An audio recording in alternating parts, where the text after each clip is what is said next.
Bonjour à tous, alors vous commencez à être un peu habitués à ce que je fasse des vidéos de ce genre. À ma grande surprise d'ailleurs, vous avez été relativement nombreux à me complimenter sur mes vidéos Medieval et Clonoir, ce qui m'encourage bien évidemment à réitérer l'expérience pour cette année.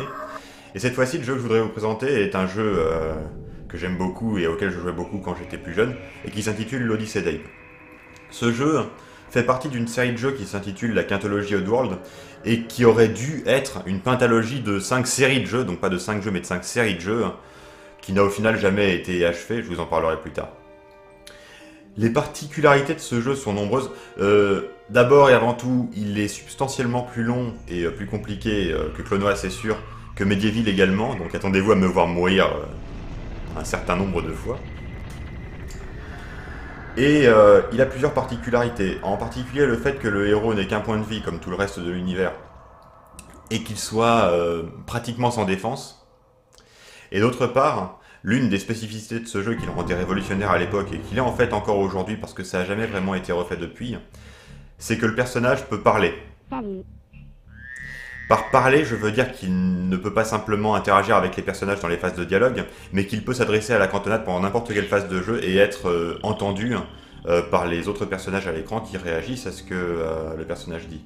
Pour se familiariser avec ce mécanisme de jeu qui s'appelle le GameSpeak, les développeurs ont prévu un écran au niveau du menu pour voir comment ça marche. Alors, vous voyez, il faut appuyer sur des touches, donc L1 plus triangle pour dire salut, Salut. sur carré pour dire suis-moi, et ensuite ainsi de suite. Alors, il y en a certains qui servent à rien, par exemple la colère ne sert à rien, mais bon, ça, tout le monde le sait bien que la colère ne sert à rien. Le rire ne sert à rien non plus, mais il est satisfaisant.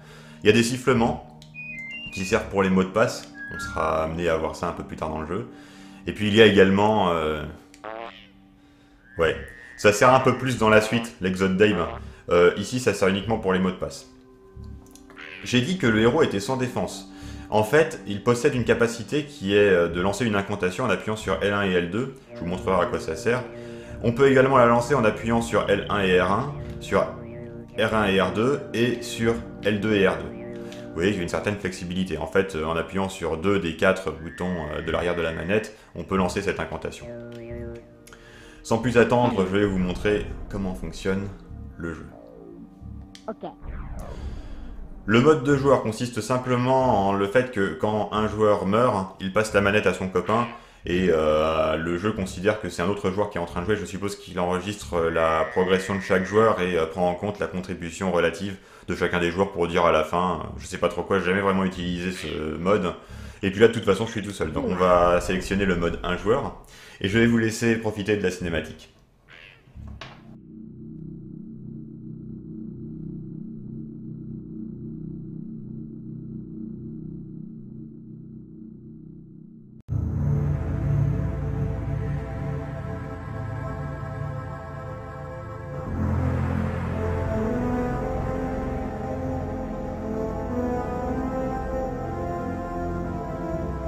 Voici Rupture Farm. Ils disent que c'est la plus grosse usine de production de viande sur Oddworld. Je travaillais ici. Enfin, en réalité, j'étais un esclave, comme tous les autres.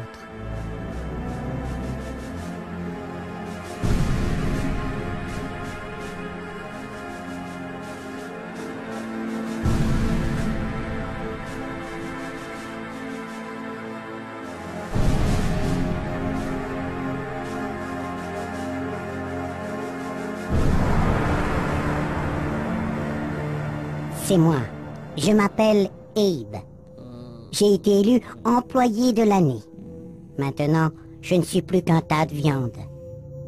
Tout ça parce que j'ai rencontré le patron le plus terrible du monde, Moluc le Glucon. Ma vie entière a basculé en un seul jour. Une nuit, je travaillais tard à Rupture Farm.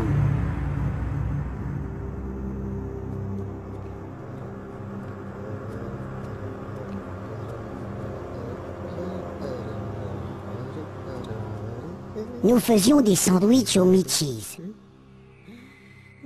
Jusqu'à ce qu'il n'y ait plus de meat cheese.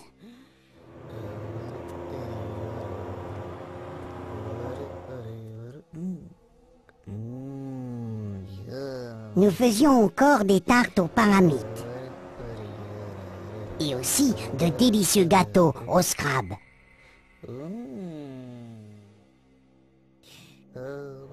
j'étais content de mon travail. Jusqu'à ce que je découvre la composition des New and Tasty, qui m'intriguait depuis longtemps.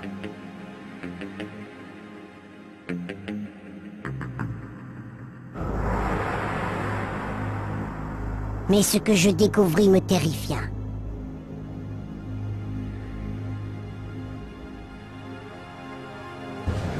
La chute des profits inquiétait les glucons.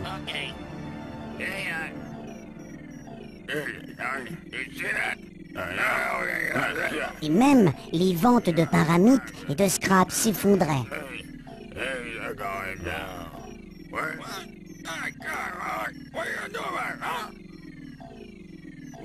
Mais Moluque restait cool. Il avait un plan. Ce nouveau plat tant attendu, c'était nous!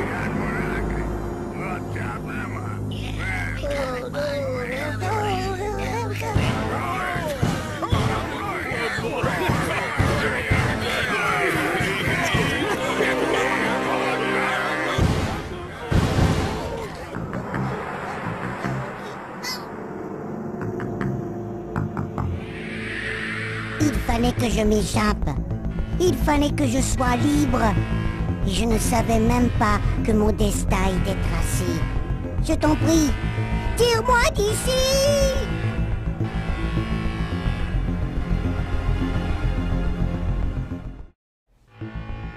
Voilà, à partir de là, vous avez un peu compris le principe. Nous allons avoir donc deux objectifs dans ce jeu.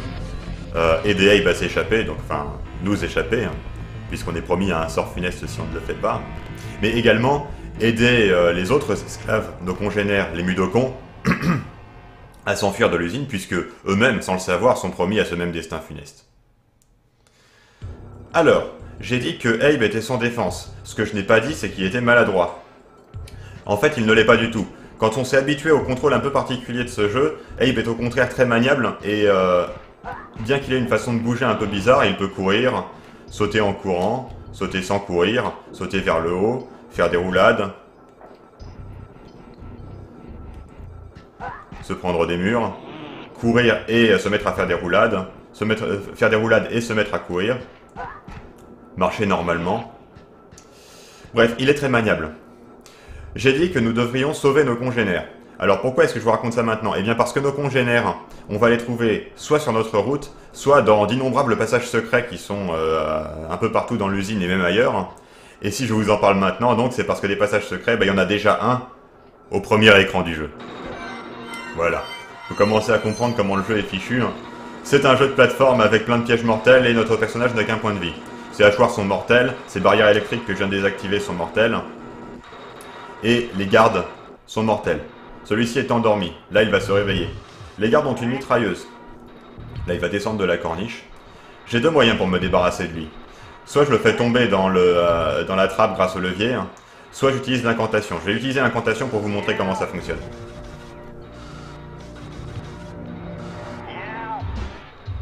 Voilà. Si Abe se trouve hors de portée d'un garde et debout et donc à un endroit sûr, il peut lancer une incantation. S'il réussit à la mener jusqu'au bout alors que le garde reste à côté de lui dans le même écran, Abe reste immobile et le joueur, c'est-à-dire moi, prend le contrôle du garde. Le garde peut courir. Le garde ne peut pas faire de roulade, il ne peut pas sauter non plus. En revanche, il peut utiliser sa mitrailleuse pour tirer. Mais si le garde, c'est un slig, je vais l'appeler un slig, tire sans discontinuer, il recule. Ça peut être gênant dans certaines phases de jeu. Le garde également peut parler, mais presque personne ne lui répond.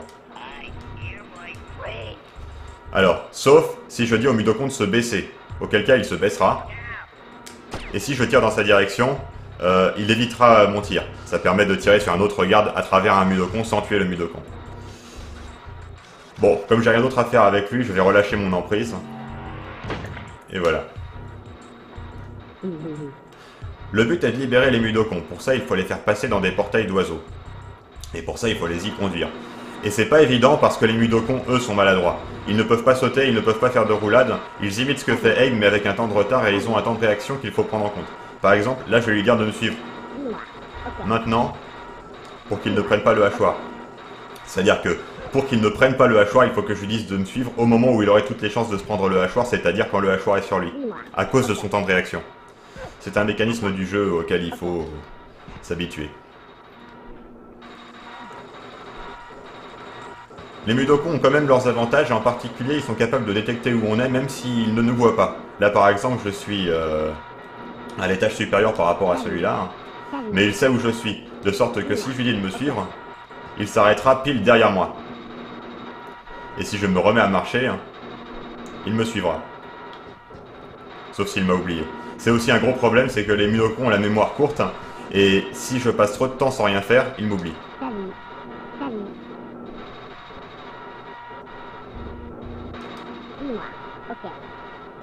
Voilà. Alors, la première fois qu'on lui dit « suis-moi », le Mudokon s'arrête derrière nous. La deuxième fois, il vient jusqu'à nous. La troisième fois, il nous dépasse. Là, on va pas le faire. Il ne faut surtout pas oublier de dire à un Mudokon d'attendre, parce qu'il n'évite pas spontanément les pièges mortels. Par contre, ils ne tombent pas spontanément dans les trous, il faut leur redire « suis-moi ». Dans le 2, l'Exode d'Abe, ils tombent spontanément dans les trous, même quand ils ne sont pas en train de courir. Là, vous l'avez vu tomber spontanément, mais c'est parce qu'il me suivait en courant et qu'il est maladroitement tombé. Voilà, j'ai ouvert un portail d'oiseaux pour les libérer. Donc là, j'en ai libéré 3. Nous sommes 100 esclaves, donc en plus de moi-même, j'en ai 99 à libérer. Reprenons. Donc voilà, les développeurs ont poussé le vice jusqu'à mettre un passage secret complètement invisible au premier écran du jeu. Là, un slick va me poursuivre. Je vais l'envoûter. Voilà. Ici, le slick était à 2 doigts de quitter l'écran, auquel cas j'aurais dû recommencer mon incantation du début et c'était foutu. Je ne peux pas envoûter un slick à un écran d'intervalle. Dans le remake qui s'intitule New and Tasty, du nom de ce nouveau produit que vendre l'usine à base de viande de Mudokon, il n'y a pas de discontinuité d'écran, donc ça marche un petit peu différemment. Mais toujours est-il qu'on ne peut pas envoûter un slick trop à distance. Mais ça, on s'en serait douté. Alors, il y a donc 99 employés en poste. Enfin, il y en avait, j'en ai libéré 3. Et en particulier, à cet étage, il y en a 28. Vous voyez que le plan n'en indique que 1, 2, 3, 4, 5, 6, 7, 8, 9, 10, 11, 12, 13, 14. Donc les 14 autres sont secrets. On a déjà trouvé 3 secrets.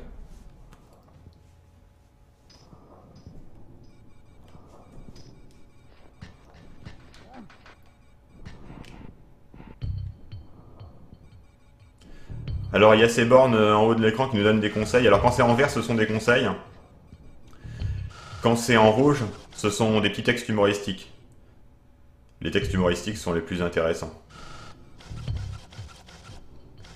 Alors, interdiction de parler aux employés, c'est-à-dire que même si un slick ne nous voit pas, s'il voit un Mudokon en train de répondre à Abe qui est en train de lui parler, ou s'il voit simplement un Mudokon en train de bouger, il l'abattra à vue. Voilà, là je viens d'échapper au slick. Ça, ce sont des mines antipersonnelles en bas. Pour faire un saut de 2 cases, là ça correspond à 2 mines, c'est 2 cases, il suffit de sauter normalement. Pour faire un saut de 3 cases, il faut courir et sauter. Là, le jeu propose d'utiliser les pas feutrés pour passer devant le slick sans le réveiller. Moi, je vais pas faire ça parce que je préfère l'envoûter pour l'utiliser.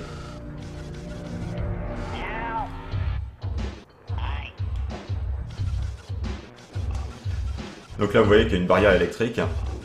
Pour la passer, il faut tirer un levier. Donc pas celui où il y avait marqué levier, mais celui-là où on voit un éclair au-dessus. L'autre levier, je vais vous montrer. Voilà. Quand on possède un garde, la chose qu'on peut faire, c'est se débarrasser des autres gardes. Là, je me suis débarrassé de celui qui était ici, et là, il n'y en a pas. Donc j'ai fait tout ce que je pouvais faire avec ce garde, sachant que, encore une fois, un garde ne peut pas sauter, ni d'une façon ni d'une autre. Voilà. Donc je profite des conseils qui sont donnés à l'écran pour vous dire que les conseils sont parfois très mauvais. Là par exemple, il nous conseille de nous familiariser avec le levier. Donc je pourrais tirer le levier. Je ne vais pas le faire. Pourquoi? Salut, suis-moi. Ok. D'abord, il faut que j'éloigne le Mudokon. Pourquoi? Parce que ce levier sert à ouvrir cette trappe et que cette trappe est un piège mortel. Le jeu nous troll volontairement. Okay. Et en fait, quand j'avais essayé de familiariser le jeu avec Chucky, plutôt j'avais essayé de familiariser Chucky avec le jeu. Et n'étant pas habituée aux jeux vidéo, elle a eu un petit peu de mal avec les contrôles de ce jeu qui sont de toute façon un petit peu folkloriques.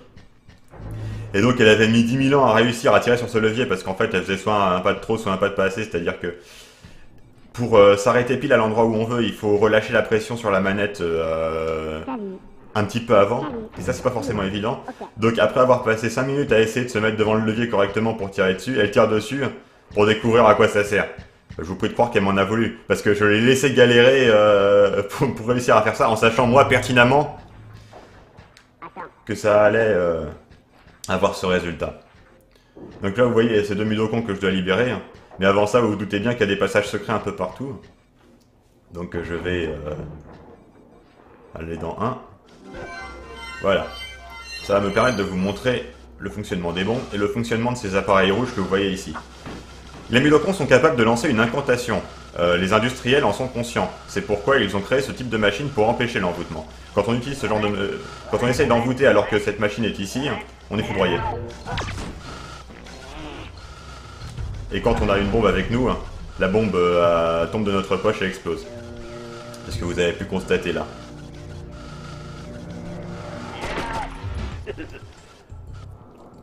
Quand un Slig remarque, soit parce qu'il l'a vu, soit sur un autre critère que je comprends pas tout à fait bien, qu'un autre Slig est envoûté, il tire dessus à vue. Là je vais descendre et tirer sur un autre Slig, qui va m'identifier comme un Slig envoûté, et donc avec lequel il fallait que je sois rapide. Les grenades, on peut les lancer et attendre qu'elles explosent, ou alors timer le lancer de façon à ce qu'elles explosent en l'air.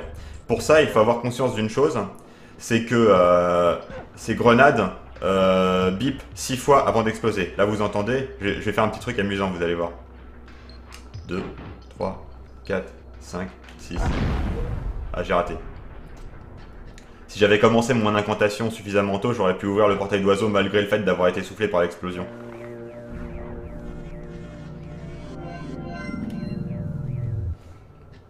C'est pas très grave. Et comme le jeu me propose de récupérer encore une bombe, je vais récupérer encore une bombe. Parce qu'il faut que vous sachiez une chose, c'est que dans les mines antipersonnelles qu'il y avait dans l'écran précédent, eh bien il y avait un passage secret. On peut faire exploser des choses à un écran d'intervalle, c'est pas le problème. Dans ce jeu-là, c'est pas parce qu'on ne voit pas une chose se produire qu'elle ne se produit pas. En tout cas, pas toujours.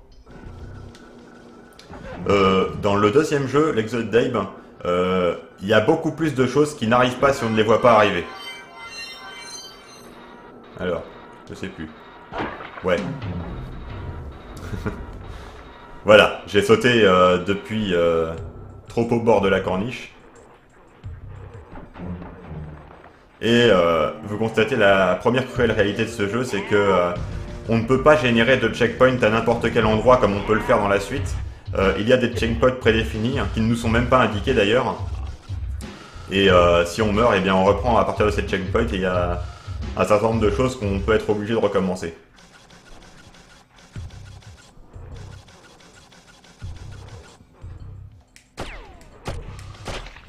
Histoire qu'il y ait un peu de variété, je vais commencer par un autre passage secret pour commencer.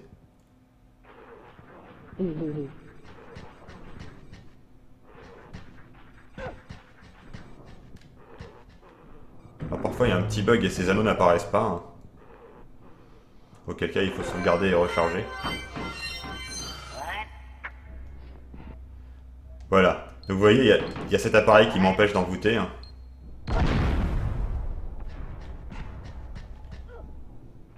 Là en bas vous voyez, il y a une mine antipersonnelle entre le Mudokon et le portail d'oiseau. Ça c'est un autre portail d'oiseau mais qui est pour moi. Il me suffit de lancer l'incantation pendant une seconde, le portail reste ouvert et je peux fuir dedans. Vous voyez que je suis tombé dans une trappe et que si je voulais remonter, je ne pourrais pas puisque la trappe s'est refermée derrière moi. Alors, il ne faut pas être trop près d'une chose qui explose, sinon on est soufflé par l'explosion. Voilà. Ce trop près est déterminé par cette espèce de traînée de flammes qu'on voit autour des mines. Pour que le portail d'oiseaux réapparaisse, il faut changer d'écran. Les oiseaux fuient s'ils entendent une explosion, si Abe ou un Slig leur passe à côté. En revanche, les Mudokons qui ne sont pas Abe ne font pas fuir les oiseaux.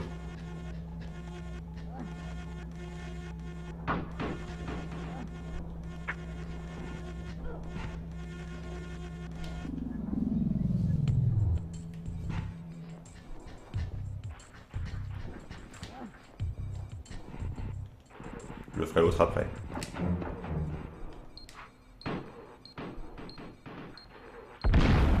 Ah, je crois que j'ai dû le lancer trop loin. Bon. Dans ce cas, je vais faire l'autre passage secret maintenant. Le fait de pouvoir agir sur les choses à un écran à intervalle est à double tranchant, puisque du coup, parfois c'est utile en ce sens que... du coup on n'a pas besoin de se déplacer, mais parfois on est obligé de le faire. 2, 3, 4, 5. Mais parfois on est obligé de le faire, ce qui fait que on voit pas très bien ce qu'on fait. Voilà. Peut-être que cette fois-ci je réussirai à mettre en œuvre mon astuce.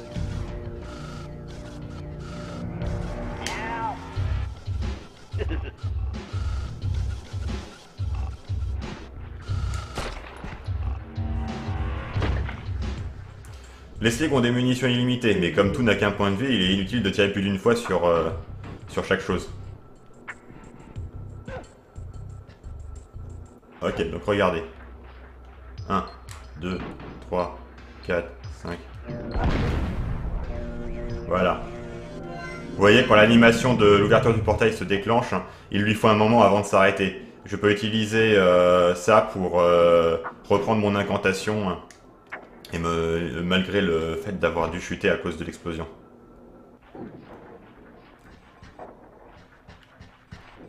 C'est une petite astuce comme ça qui permet de gagner du temps. Bon là c'est du temps gagné sur du temps perdu, mais enfin bon.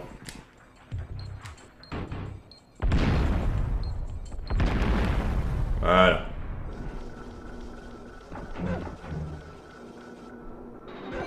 Voilà, il faut sauter dès ici. Alors vous voyez que ce hachoir est trop rapide, hein. Les Mudokons arriveront jamais à le passer. Moi je peux le passer en roulade, mais les Mudokons jamais.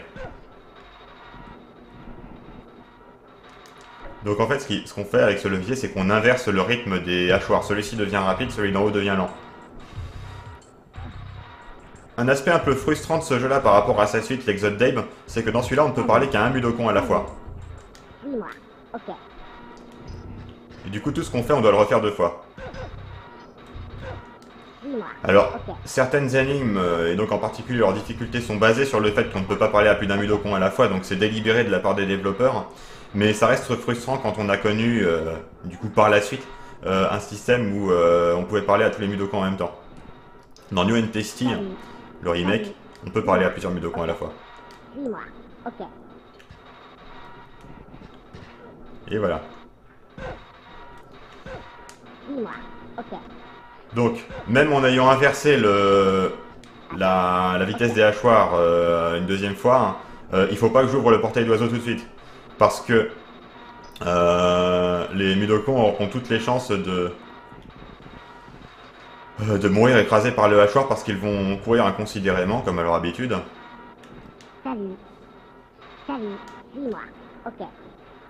Et donc, ils vont pas du tout prendre en considération le fait que le hachoir est en position haute ou en position basse. Il faut que j'attende que ce Mudokon m'ait oublié pour parler au suivant. Pour parler au Mudokon qu'on veut dans une scène visuelle, sachant qu'on ne peut parler qu'à un à la fois, en fait c'est assez simple. Celui qui nous répond, c'est celui qui est le plus proche et qui nous fait face. C'est-à-dire s'il y a litige, c'est celui auquel on fait face qui répond. J'ai réussi sans faire fuir les oiseaux. Ce qui est bien. Voilà.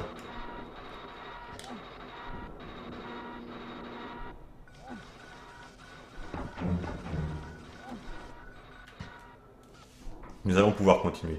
Salut, suis-moi. Ok.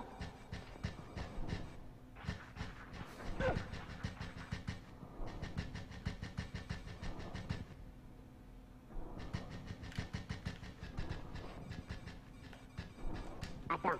Ok.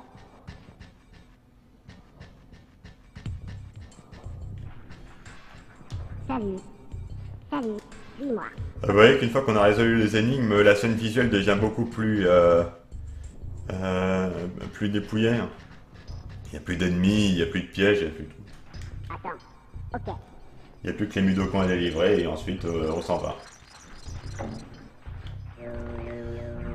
Alors vous me direz comment ça se fait qu'aucun autre Mudokon ne se mette en tête de faire ça, c'est-à-dire de libérer d'autres Mudokon avec les portails d'oiseaux. Hein.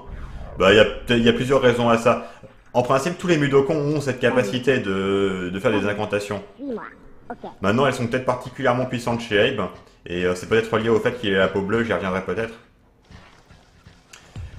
Mais ce qu'il y a aussi, c'est que les Mudokon sont parfois un peu individualistes, même souvent un peu individualistes, et je suppose qu'aucun ne voudrait être celui qui se sacrifie pour les autres. Parce que forcément, vous voyez bien que Abe ne peut pas fuir dans ses portails d'oiseaux si c'est lui qui les ouvre pour laisser ses amis fuir dedans.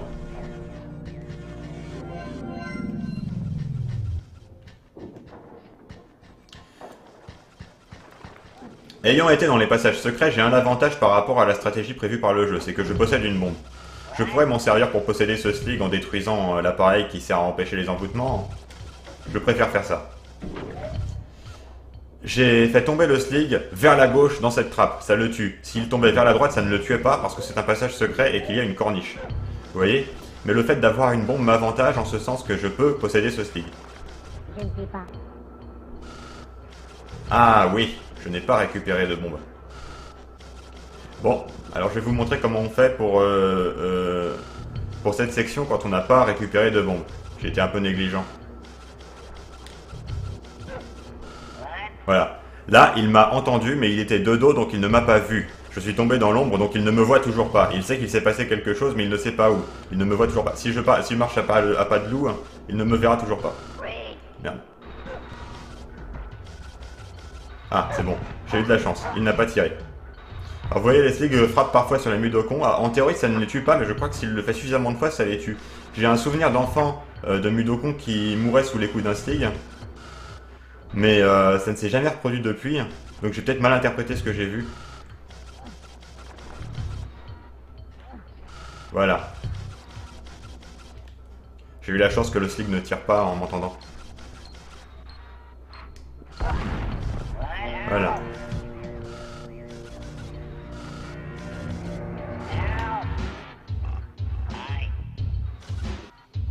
Voilà. Là, si j'ai de la chance, je pourrais tuer ce slig qui s'est d'ailleurs endormi. Mais pour ça, il faut que je prenne une précaution qui est de dire au Mudokon de se baisser. Et bien sûr, il ne se baisse pas indéfiniment. Voilà. Et ça n'a pas marché. Parce que le temps de leur demander ça et le temps de tirer sur le slig, bah, j'ai pas eu le temps tout bêtement. Bon, ça l'a pas empêché de dormir apparemment, parce que c'est quand même endormi.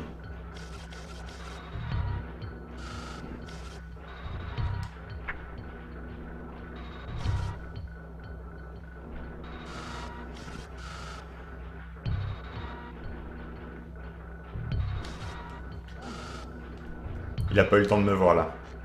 Alors, je vais détruire ça.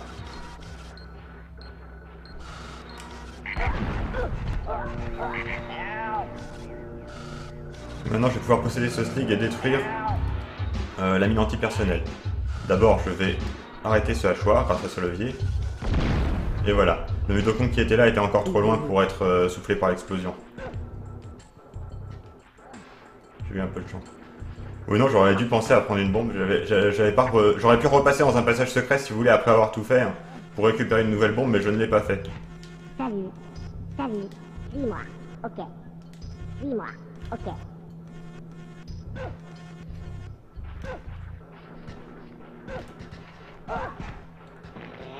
Voilà, c'est une affaire rondement menée.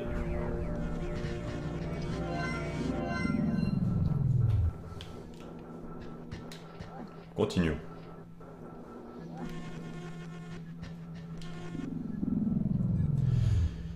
Alors quand j'ai joué à Medieval, je vous ai parlé du fait que ces jeux de PlayStation... Je vous laisse lire le texte, voilà. Je vous ai parlé du fait que ces jeux de PlayStation avaient une certaine flexibilité, c'est-à-dire qu'ils proposent une stratégie mais qu'on n'est pas tout à fait obligé de la suivre. Et je vais vous montrer un exemple. C'est-à-dire que typiquement il y a la stratégie qui ne nécessite pas beaucoup de dextérité, hein, et les autres stratégies possibles qui en nécessitent davantage. Là, je devrais désamorcer cette bombe normalement. Je vais faire autrement. Du coup, je vous montrerai plus tard comment désamorcer cette bombe. Là, il y a deux sligs. Si j'en possède un, il tirera sur l'autre. Enfin, l'autre lui tirera dessus. Et le Mudokon risque de se retrouver entre les deux feux.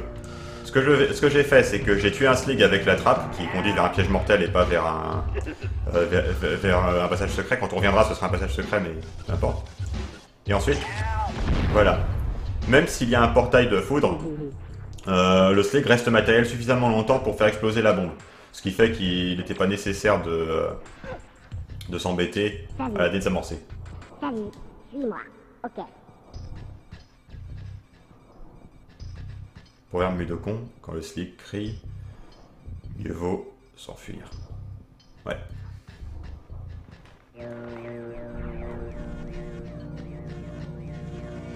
Donc vous embêtez pas, hein, je vous expliquerai comment on désamorce une bombe. Alors, les Sligs peuvent tirer à l'avant-plan. C'est fâcheux. Ce qui est frustrant, c'est qu'ils peuvent tirer à l'avant-plan quand ils sont libres, mais on peut pas, nous, les faire tirer à l'avant-plan quand on les possède. Dans le 2, on pourra, mais pas dans le 1. Là, il fallait que je le possède parce que sinon, il allait me tirer dessus. Ça encore, c'est pas trop grave. Mais aussi tirer sur le Mudokon au moment où j'allais passer. Suis-moi. Ok. Et ça aurait été embêtant. Attends. Ok. Alors, j'arrête le hachoir. Et là, de la même manière que précédemment, le jeu nous propose une stratégie qui est de tuer ce Slig avec le hachoir, grâce à ce levier. Je ne ferai pas ça, parce que c'est toujours utile d'avoir un Slig en notre pouvoir quand on en a l'occasion. Là, il y a un Mudokon caché dans l'ombre. Quand vous ne savez pas ce qu'il y a dans la scène visuelle, ordonnez à la cantonade de se baisser. Vous savez jamais si vous pouvez tirer sur un Mudokon en croyant tirer seulement sur un Slig. Alors ça demande de la dextérité, j'y arrive pas toujours, c'est faire passer un Slig sous un hachoir qui va vite. J'ai réussi. Ayant réussi à faire ça, je vais pouvoir me débarrasser du Slig qui est tout à droite d'une façon beaucoup plus simple que le jeu ne le prévoit, ce que je vous montrerai plus tard. Voilà. Non, attendez. Je vais aussi faciliter le passage à Abe. En inversant le rythme des hachoirs. Alors, je n'oublie pas les deux Mudokons qui sont à gauche. Mais il y en a aussi un qui est caché dans l'ombre, ici. Salut. Salut. Suis-moi. Ok.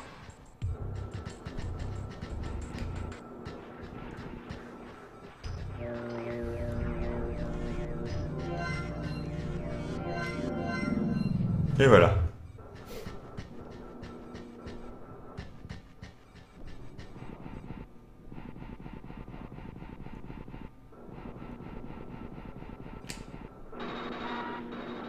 Alors ce jeu est long, il y a beaucoup de textes qui défilent dans les panneaux en haut des écrans, ce sera surtout dans ce niveau-là. Je fais le choix de ne pas tous vous les montrer parce que sinon on y va vraiment pendant des heures.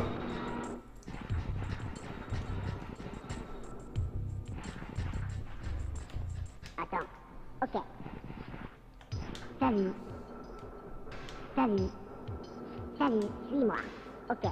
Des fois, les personnages à l'écran ne nous entendent pas, je ne sais pas à quoi c'est dû. Ok. Alors la stratégie prévue par le jeu est qu'on arrive jusqu'ici, qu'on se fasse voir par le Slig, de faire en sorte qu'il nous poursuive, ce qui est déjà hasardeux parce que des fois il se contente de tirer sans nous poursuivre, et ensuite dès qu'il arrive là, boum. Salut. Salut. Suis-moi. Ok. Oui, il y avait un Mudokon caché ici. Et je n'oublie pas celui qui reste. Attends. Ok. Ce levier permet d'accéder au deuxième étage, donc on va pouvoir entrer dans l'ascenseur, mais par contre on ne pourra pas entrer au deuxième étage lui-même parce qu'on tombera sur une porte fermée Salut. au bout. Suis-moi. Ok. Donc ça sert à rien. Ça servira quand on reviendra à Rupture Farms, parce que vous vous doutez bien qu'en fait le jeu va se diviser en trois parties. La première, donc fuir Rupture Farms, donc fuir l'usine. La deuxième, acquérir des pouvoirs spirituels nécessaires à détruire l'usine. Et troisième phase, revenir à l'usine pour la détruire. Et c'est à ce moment-là qu'on ira dans les étages. Voilà, on avait vu qu'il y avait 28 employés à cet étage. J'en ai libéré 25, les trois derniers sont bien en bas.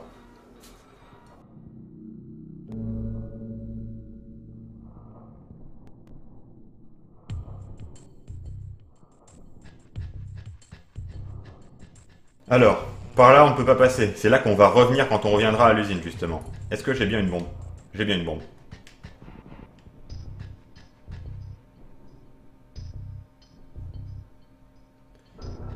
Voilà, quand on a déjà une bombe à cet endroit-là, c'est considérablement plus simple que ce que prévoit le jeu. Parce que sinon, il faudrait... 3, 4, 5... Il faudrait passer au nez et à la barbe du stick pour aller récupérer une bombe à gauche. Et une fois ceci fait, revenir pour faire ce que je viens de faire. Ou ne pas revenir du tout, hein, c'est aussi une possibilité. Ok, il reste un dernier passage secret avec 3 Mudokons et ensuite on pourra fuir.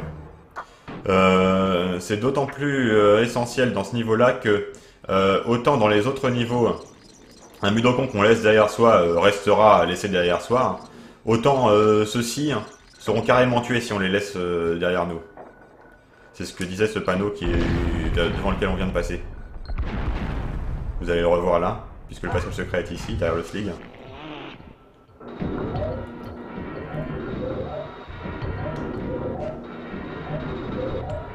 Alors, c'est pas évident. Voilà. Et les 3 derniers, ils sont là.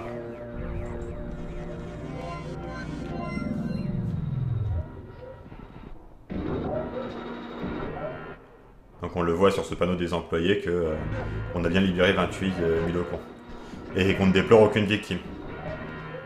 Ce qui est étonnant avec ce panneau des employés, c'est que il ne mentionne que les esclaves, absolument pas les autres employés, c'est-à-dire les gardes, donc les sligs, et la direction, c'est-à-dire il doit bien y avoir des administratifs, et on suppose que ces administratifs sont des glucons comme Moluc le patron, en tout cas comme ceux qu'on voyait au conseil d'administration.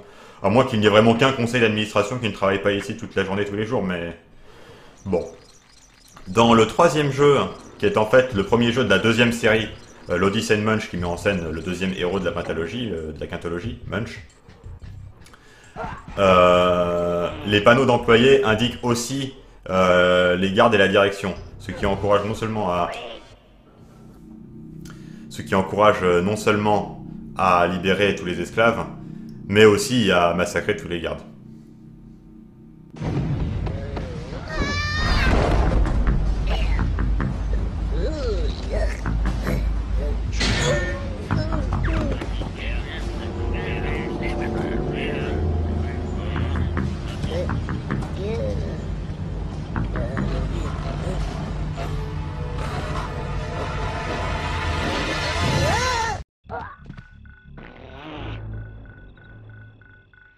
Donc vous voyez, on ne déplore aucune victime parce qu'on a libéré les 28 du premier niveau.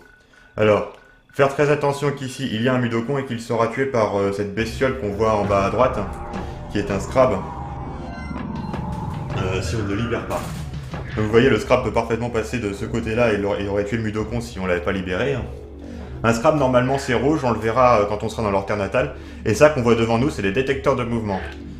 Ici, on n'est pas obligé d'en tenir compte. Il suffit d'éviter la bombe qui apparaît quand on affole les détecteurs de mouvement. Les Scrabs courent très vite, mais en fait, ils courent à la même vitesse que Abe. Vous allez le voir dans ce passage secret, qui fait justement partie de ces passages secrets et donc de ces énigmes, où le fait qu'on ne puisse parler qu'à un Mudokon à la fois fait partie de la difficulté.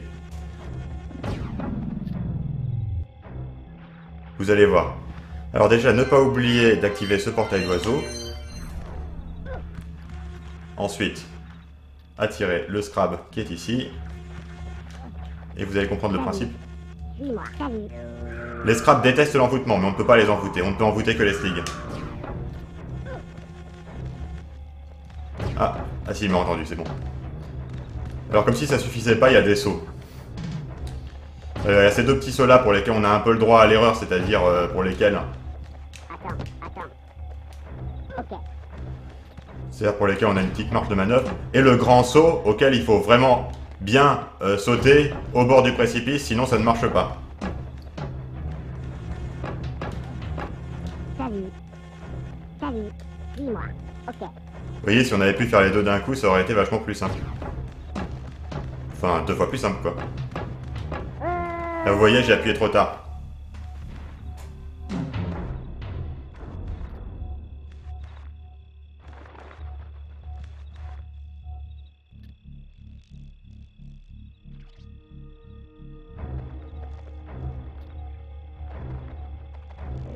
Heureusement c'est un checkpoint ici.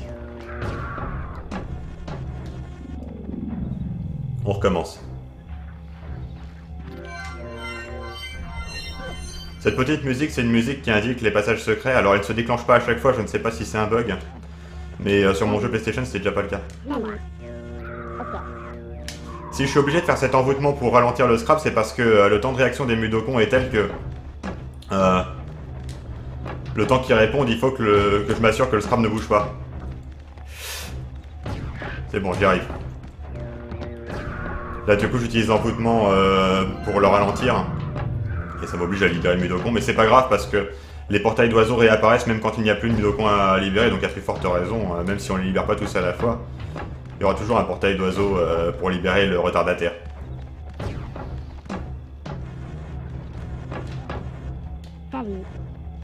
Salut, dis-moi, ok. Alors, on court aussi vite que le scrap quand on court. On saute moins vite que le scrap ne saute. Et on saute moins vite que le scrap ne court. Parce qu'on saute moins vite qu'on ne court en fait. Vous vous souvenez, le scrab, c'est ce dont il faisait des petits gâteaux. Alors sur les affiches, c'était vert. Mais en réalité, c'est rouge et jaune. Vous verrez. Quand on ira dans le pays des scrabs.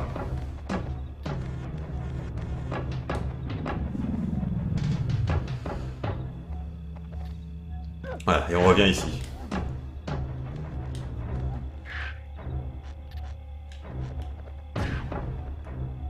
Donc là, il faut que j'attende qu'il... Là, je sais qu'il va se mettre à courir. Donc il vaut mieux que j'attende qu'il... Bon, en fait, j'ai... Ah, si, voilà. J'attends qu'il revienne. De façon à... Voilà. Et voilà. Alors là, un détecteur de mouvement, et cette fois-ci, il vaut mieux que j'en tienne compte parce que je pense qu'on ne peut pas éviter la bombe indéfiniment. C'est considérablement plus compliqué que tout à l'heure. Et voilà. Oula, j'ai failli tomber dans le trou. Alors ces lucioles donnent des conseils de la même façon que les panneaux défilants, sauf que comme maintenant on est dans la nature, ils pouvaient pas mettre de panneaux défilants, ça aurait pas été crédible. Donc du coup là il y a une indication pour expliquer l'indication. Nous sortons de la zone des enclos, donc nous ne verrons plus de scrap. En revanche, autour de l'usine, il y a beaucoup de barbelés et surtout beaucoup de gardes.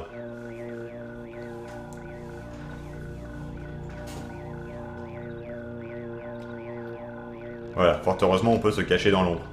Il fait toujours nuit ici visiblement, quand on reviendra à la fin du jeu, il fera encore nuit.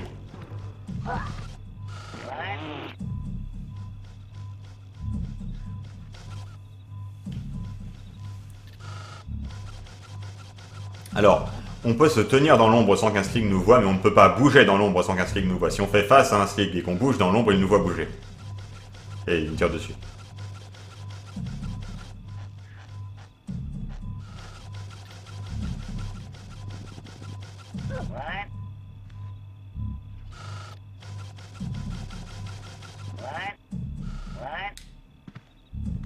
Voilà, j'ai réussi à leur échapper. Alors, heureusement, ils ne peuvent pas nous voir à travers les écrans. Là, il y a un passage secret, regardez. Voilà. Ils ne peuvent pas nous voir d'un écran sur l'autre.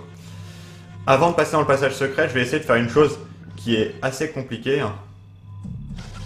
Parce que l'intelligence artificielle des Slig est un peu flexible, c'est-à-dire que quand je me montre à eux, je sais jamais s'ils vont me poursuivre ou s'ils vont me tirer dessus. Là, il y en a un qui me poursuit, c'est bien, et ça me permet de faire ça. Mais parfois, ils me tirent tous les deux dessus sans prendre la peine de me poursuivre. Et là, on va passer dans un passage secret, avec une épreuve qui est un petit peu compliquée. Et là, pour le coup, il faut vraiment suivre la stratégie du jeu, parce que sinon, c'est infaisable.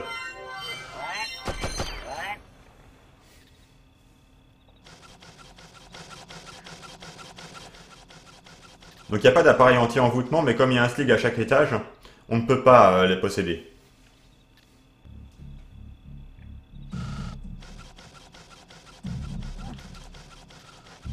Il arrive, c'est extrêmement rare mais ça arrive, que le Slig d'en bas tombe dans le précipice qui est à gauche ou le précipice qui est à droite. Mais on va pas compter dessus parce que ça arrive aléatoirement et vraiment pas très souvent. Mais c'est sûrement lié à cette histoire de flexibilité de l'intelligence artificielle dont je parlais.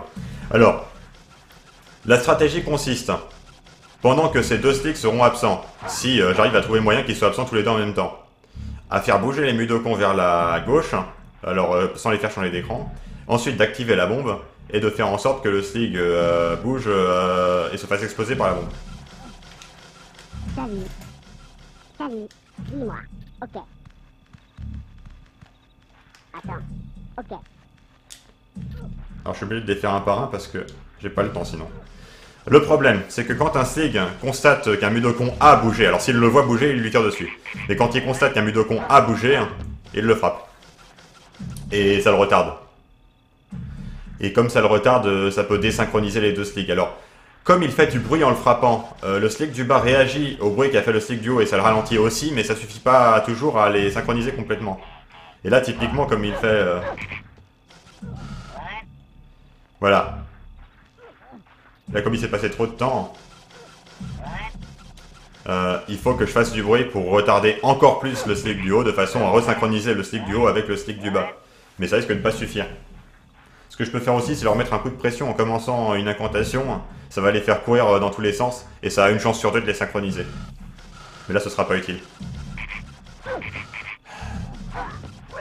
Merde. Je pensais qu'il avait quitté l'écran. Bon. Malheureusement, sur ces corniches-là, il suffit pas d'appuyer sur bas pour être de nouveau pendu à la corniche.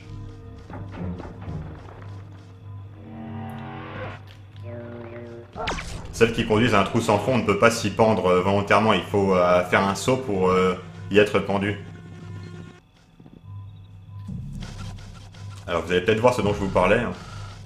Je crois qu'ils nous poursuivent quand ils sont surpris. C'est-à-dire que pour qu'ils nous poursuivent, il faut qu'on fasse du bruit alors qu'ils sont de dos. Si on se montre à eux alors qu'ils sont de face, ils tirent tout de suite. Mais j'en suis pas sûr.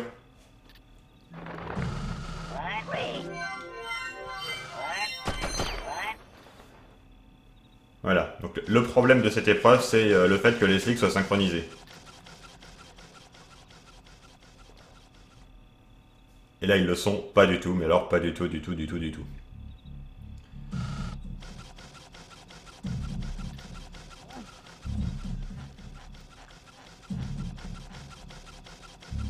Parce que si le slick du bas est pas là, je peux parler au Mudokon, mais si les Mudokon me répondent alors que le slick du haut est là, et ben...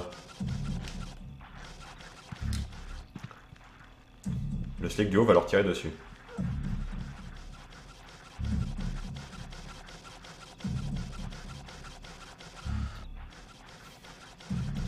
Bon, j'ai une petite chance qu'ils soient un peu absents en même temps. Parce que le slick du bas fait moins de chemin, donc...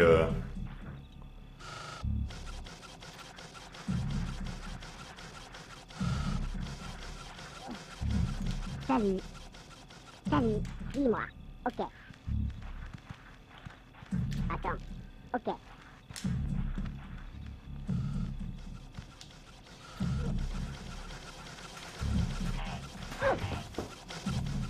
Bon, du coup ça les a un peu mieux synchronisés. Malheureusement, ils frappent aussi l'autre Mudokon quand ils voient que l'un des deux a bougé. Quand ça les énerve, ils ont tendance à faire ça.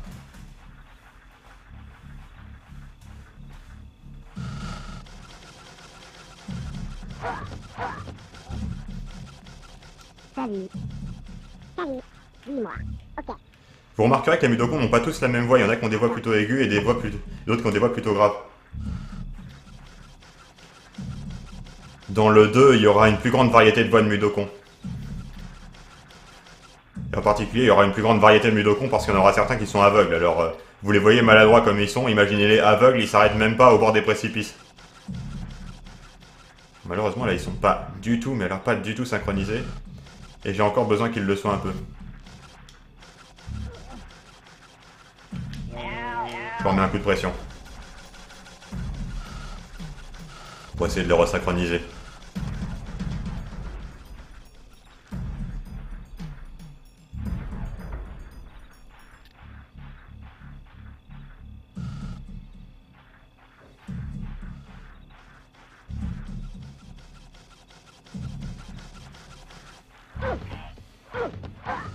Bon, au moins ça laisse le temps au deuxième slick d'arriver. Allez, allez-vous-en. Allez-vous-en.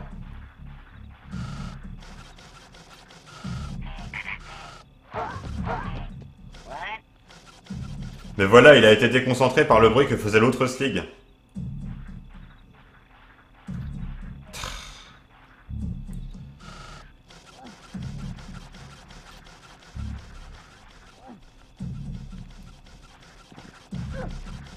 Pas eu le temps.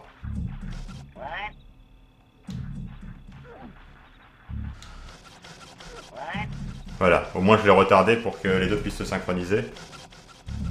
Alors, des fois, le slick du bas, c'est ce que je vous disais, fait un pas de trop et tombe. C'est rarissime, mais ça arrive.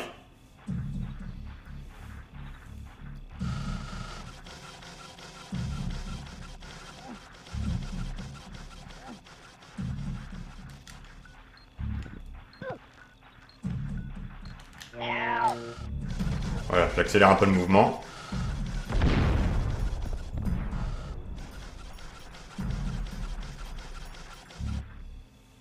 Alors maintenant, il va juste falloir que j'attende que celui-ci s'en aille et que j'aille libérer les deux Mudokons.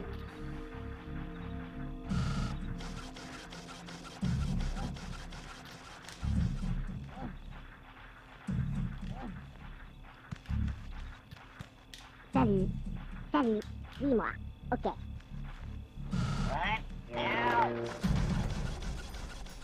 Ah, tombé. Attends. Ok. Salut. Salut. Dis-moi. Ok. Parfois, grâce au fait que je commence l'incantation non pas pour l'envoûter, mais pour ouvrir les portails, j'arrive à posséder ce slig. Mais la plupart du temps, non, donc c'est pas la peine d'y compter. Parce qu'il change d'écran trop rapidement.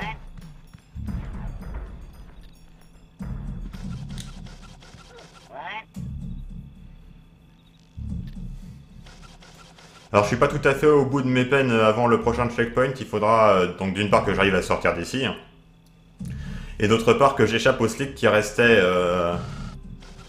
à gauche.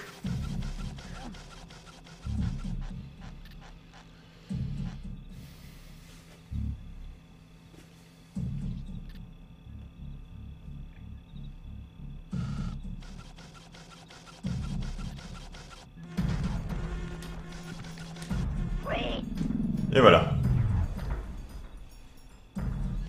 Alors, les suivants.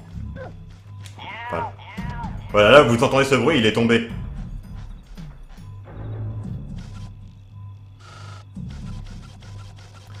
Alors, on ne peut pas s'approcher complètement d'un slig, même comme ça. Il faut faire comme ça. Parce qu'il finit par nous entendre de toute façon, donc au bout d'un moment, il faut...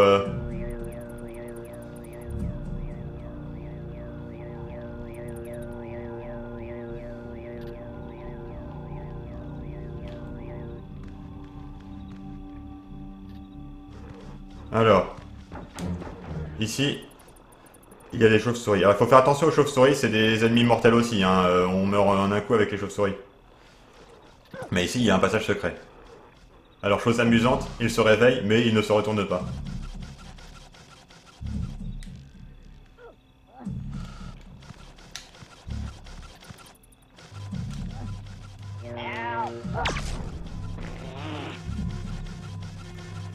Voilà. Là, je vais entrer dans un passage secret vers lequel il y a deux entrées. J'entre dans l'entrée la plus pratique, c'est-à-dire celle qui présente le moins de danger pour moi. Un slig va arriver, je vais le posséder.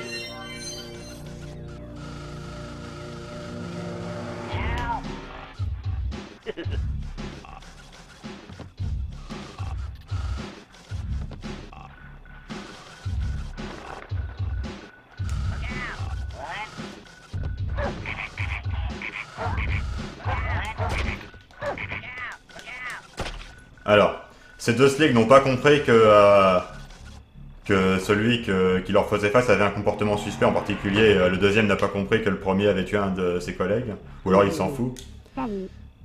Et je ne sais pas ce qui détermine qu'un slig comprend qu'un slig qui n'a pas vu se faire envoûter est envoûté, ou ne s'en rend pas compte.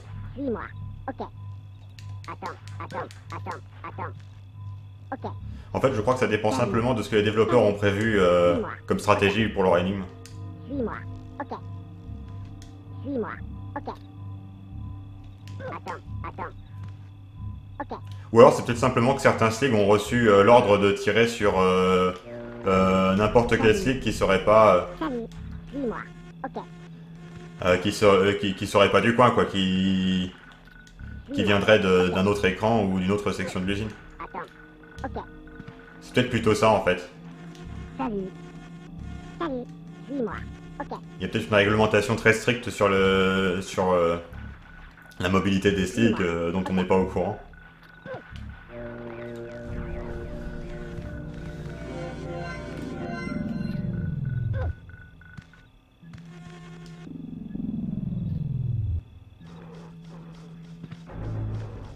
Continuons. Le gouffre que nous allons voir ici conduit au même passage secret, ça ne sert à rien d'y aller. Voilà. La stratégie du jeu, c'est de faire tomber le slick dans cette bombe, hein. Vous avez bien compris. Hein.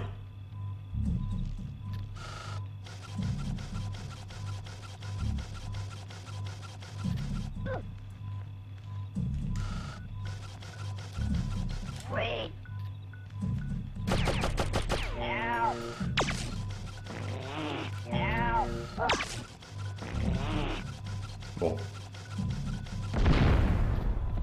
Pas réussi à le faire courir, mais enfin c'est pas très grave.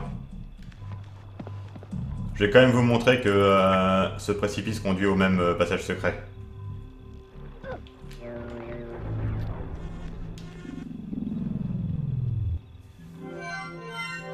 Oui, vous le reconnaissez, hein. C'est juste qu'on y arrive par l'extérieur.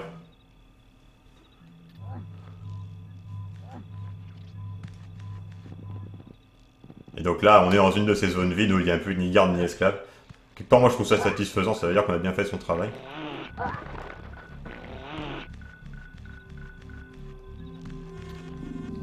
Quand j'étais petit, j'aimais bien aussi remettre les choses en l'état, c'est-à-dire que quand les hachoirs étaient dans telle position en termes de rythme, je les remettais comme ils étaient quand je les ai trouvés, je refermais les barrières électriques et tout ça, pour que ce soit bien rangé. J'avais une petite manie comme ça. Ça donne du piment au jeu quand on le connaît bien.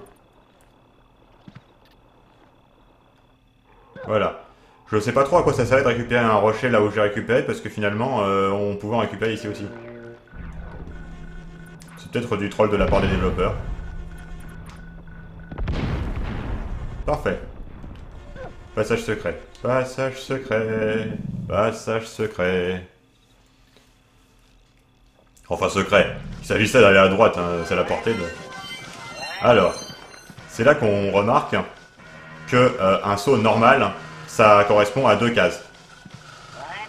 Alors vous ne me voyez pas, c'est parce que je suis dans l'ombre, mais là je viens de passer les 2 premières mines, j'attends que le slick soit de dos, je saute, il m'entend, il se retourne, j'attends qu'il soit de nouveau de dos, je m'accroche à la corniche, et maintenant c'est l'autre slick qu'il faut que j'attende. Et ça c'est plus compliqué parce que il y a 2 choses que je dois faire une fois que je suis en haut avec l'autre slick, c'est que je dois sauter de l'autre côté, et faire ça, voilà. Là il peut plus m'atteindre, mais...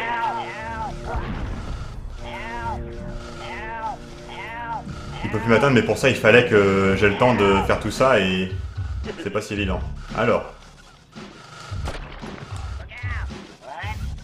T'as 3 gardes par esclave, quoi.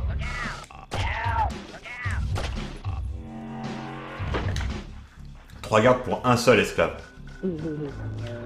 Ils ont les moyens, hein. On suppose que s'ils n'utilisent pas les slicks pour faire le travail manuel, c'est parce que... je sais pas si vous avez vu comment ils sont foutus les slicks, mais c'est des espèces de vers avec des bras, mais ils sont sur des jambes mécaniques, ils doivent pas avoir une bonne motricité fine.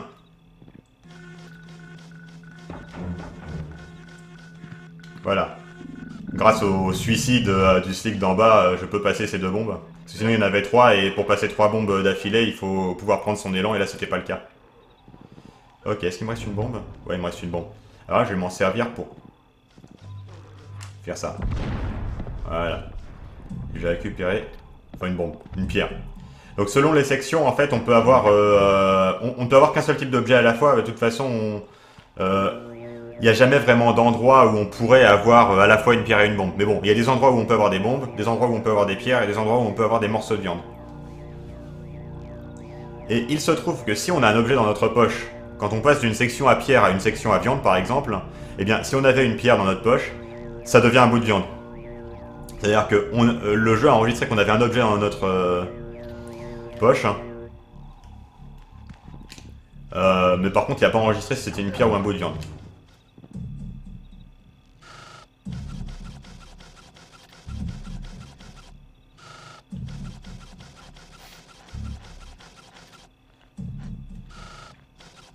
Alors, j'ai dit qu'il nous voyait bouger, hein, si on bougeait.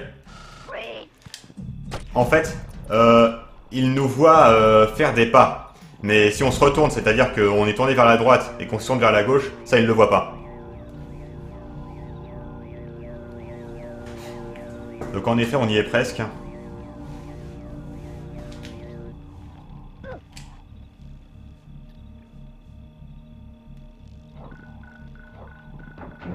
Alors, nous allons faire la connaissance des slogs. Ce sont des chiens aveugles sur deux pattes. Là par exemple, il y en a un.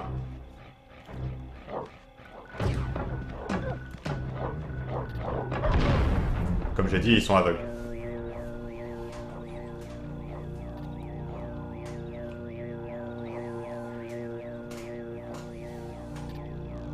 Ouais, c'est même déjà fait. Passage secret.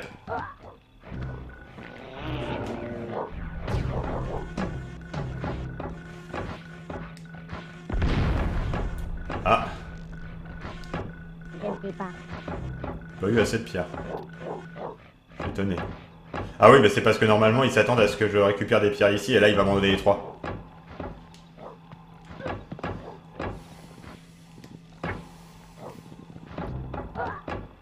Voilà.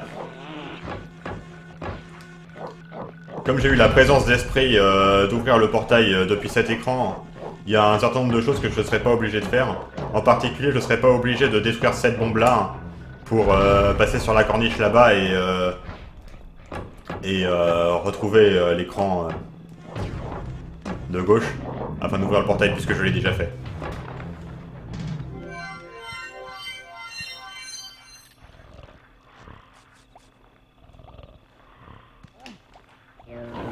Alors, les slogs sont dressés à ne pas attaquer les esclaves avant-poste, hein, bien sûr.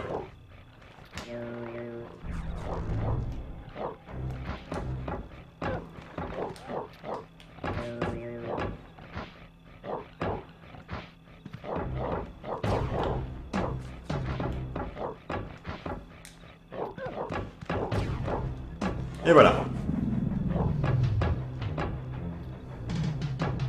Alors ce n'est pas le dernier passage secret de ce niveau.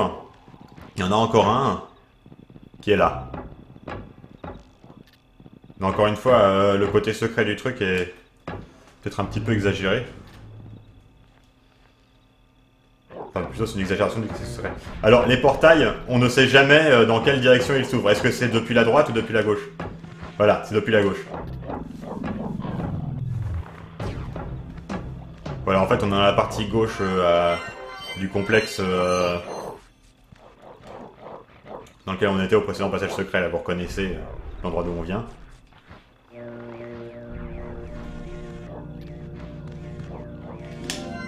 Et c'est bon. On va pouvoir finir ce niveau en toute bonne conscience, avec la certitude qu'on a trouvé tous les Mudokons. Alors, est-ce que ce panneau interdiction de parler aux employés est celui qu'on a vu tout à l'heure? Et est-ce qu'en fait on est... comment dirais-je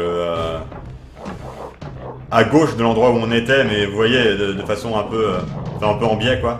Et bah ça, je le sais pas.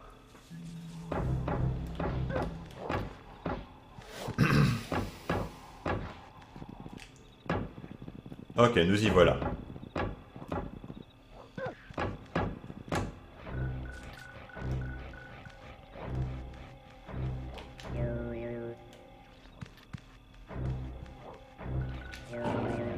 Voilà, il est aveugle, il faut qu'on fasse du bruit. Pourquoi ont-ils choisi des chiens aveugles?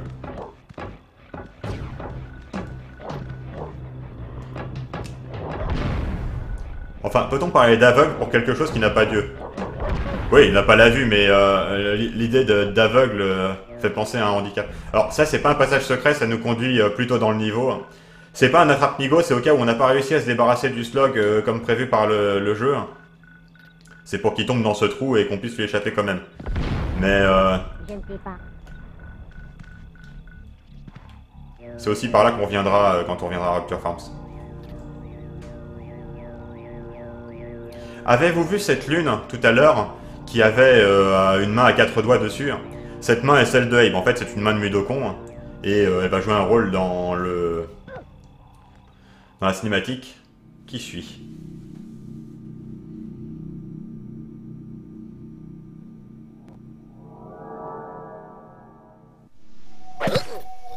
Je venais juste d'échapper au slog quand je vis une chose hors du commun. Une énorme lune se dressait devant moi et sur sa face se dessinait ma main. Je suis alors tombé d'une falaise.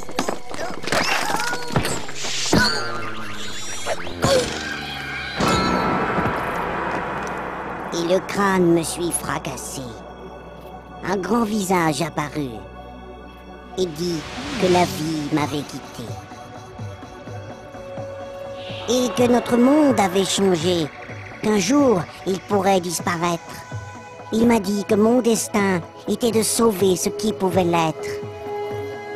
Car autrefois, Paramite et Scrab étaient des êtres sacrés. Mais c'était avant que Rupture Farm ne les transforme en déjeuner. Et ils vivent dans les temples, et c'est encore là qu'ils se cachent. Faire face à ces créatures, telle était ma grande tâche.